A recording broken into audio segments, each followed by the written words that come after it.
प्रिय बच्चों, मैं उन भली बेटियों से मुखातिब हूं इस वीडियो में जो गलत पुरुषों के हाथों में नहीं जाना चाहती। जो जाना चाहती हैं वो तो बहुत मॉडर्न हैं और उनके विषय में मैं कुछ नहीं कह सकता। जो भली बेटियां हैं हमारे समाज में, हम जिन्हें शरीफ बच्चियां मानते हैं, आज मैं उनकी बात कर रहा हूं। बेटा, पुरुषों के कुछ हाव भाव समझिए। चाहे वो पुरुष आपका रिश्तेदार ही क्यों ना हो, चाचा, मामा, फूफा, मौसा, भाई ही क्यों ना हो, ऐसा नहीं कि सब पर शक करिए। अच्छे भाव भी पहचानना सीखो, लेकिन बुरे भाव कैसे पता चलते हैं, थोड़ा सा मैं बता रहा हूं। यदि कोई पुरुष रिश्तेदार, मित्र, पड़ोसी, अंकल तुमसे ये कहता है कि मुझे अंकल मत कहा करो, मौसा मत कहा करो, ताऊ मत कहा करो, चाचा मत कहा करो, फूफा मत कहा करो, हम लोग तो फ्रेंड्स हैं, आजकल का ज़माना तो फ्रेंड्स हैं, फ्रेंड्स का है। और आजकल एक और रिवाज चला है, रिश्ता कोई भी हो, तुम तो मेरी बेस्ट फ्रेंड हो। सतर्क हो जाओ। ये बेस्ट फ्रेंड क्या होता है? क्यों बेस्ट फ्रेंड है? आप मामा जी हैं तो मामा जी रहिए, फूफा जी हैं तो फूफा जी रहिए, बेस्ट फ्रेंड क्यों? ऐसे लोग कई बार इतने चालाक होते हैं कि माता पिता के सामने भी बच्ची को बेस्ट फ्रेंड बताकर उसे गिफ्टें देते रहते हैं, और अकेले में शरीर के गलत स्थानों पर छूते रहते हैं, स्पर्श करते हैं। गुड टच और बैड टच में अंतर करना बेटा सीखो। नहीं तो अपनी माँ से पूछो कि गुड टच क्या होता है और बैड टच क्या होता है, माँ बताएंगी। और माँ पर विश्वास करो। यदि कोई रिश्तेदार तुम्हें बैड टच करता है, गलत तरीके से छूता है, तो अपनी माँ से कहो सबसे पहले। माँ नहीं है तो पिता से कहो। अब मैं उन केसेस को क्या कहूं जहां पिता ही बैड टच करते हैं। मेरी एक छात्रा थी, उसने मुझे बताया कि उसके पिता पुलिस में थे और जब वो ड्यूटी से 15 दिन में लौटते थे तो उस लड़की से ये कहते थे कि मैं तुम्हारे लिए इतना सब करता हूं तो मेरे लिए भी तुम कुछ करो। और क्या करो मैं क्या बताऊं, शर्मिंदगी होती है ये बताते हुए कि पिता बेटी से क्या कहता था कि तुम बदले में क्या करो। आखिर बेटी घर से भाग गई और छोटी मोटी नौकरी करके कमरा किराए पर लेके रहने लगी।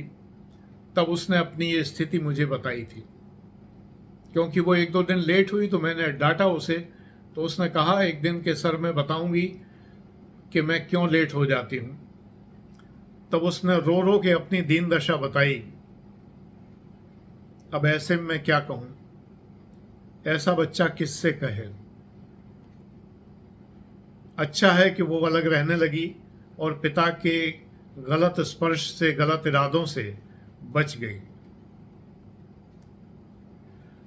खैर बेटा, ईश्वर न करे ऐसा तुम्हारे साथ हो, लेकिन कुछ शब्द तुम मेरे सपने में आई थी लेकिन अधूरी बात हो गई।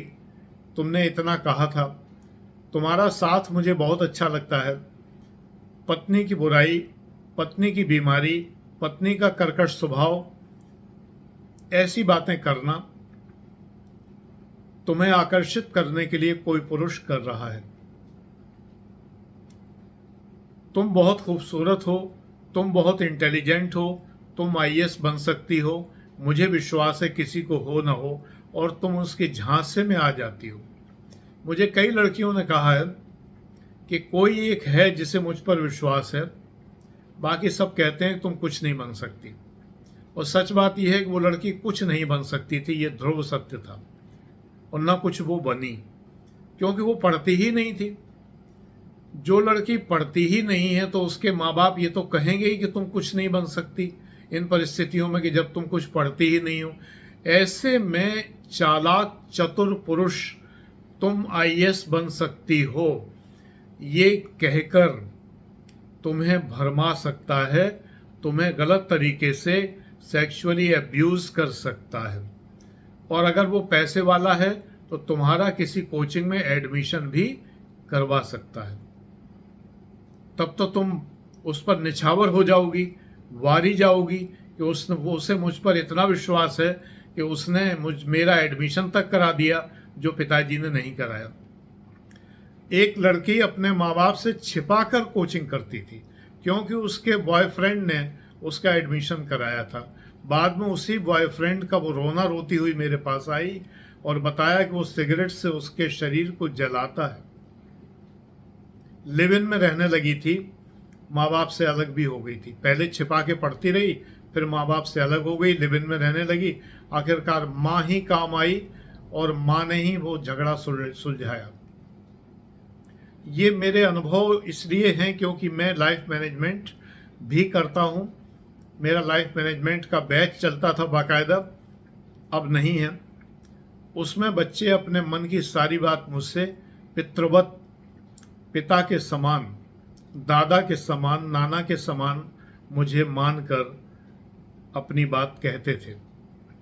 मैं बच्चों से कहता हूं कि मैं तुम्हारे पिता के समान हूं, बल्कि पिता के भी पिता के समान हूं, क्योंकि तुम्हारे पिता की उम्र भी अगर 50 साल से नीचे है, क्योंकि मेरा बड़ा बेटा 50 साल का होने को आया,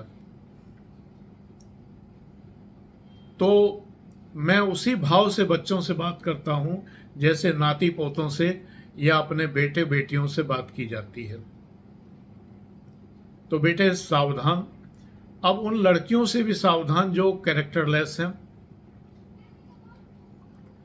जो आपको फंसाना चाहती हैं, जो तरह तरह से आपको लड़कों से मिलवाना चाहती हैं, आपको फंसाकर कहीं ले जाना चाहती हैं, आपका नंबर बांटती हैं। उन लड़कियों से भी सावधान। अगर गर्ल्स हॉस्टल में हो तो उनसे भी सावधान। बेटे जीवन में सावधानी बहुत ज़रूरी है, सावधान रहिए और अपने जीवन को सुरक्षित कीजिए। ये आपके पितृवत डॉक्टर आनंद प्रदीक्षित का कथन है, और आनंद प्रदीक्षित को तो आप जानते ही हैं, यानी मुझे। मैं 2016 से आपके समक्ष मुखातिब हूँ और आपके लिए वही बातें कहता हूँ जो आपके लिए मुफीद हैं, फ़ायदेमंद हैं। इन बातों पर अमल करिए। God bless you.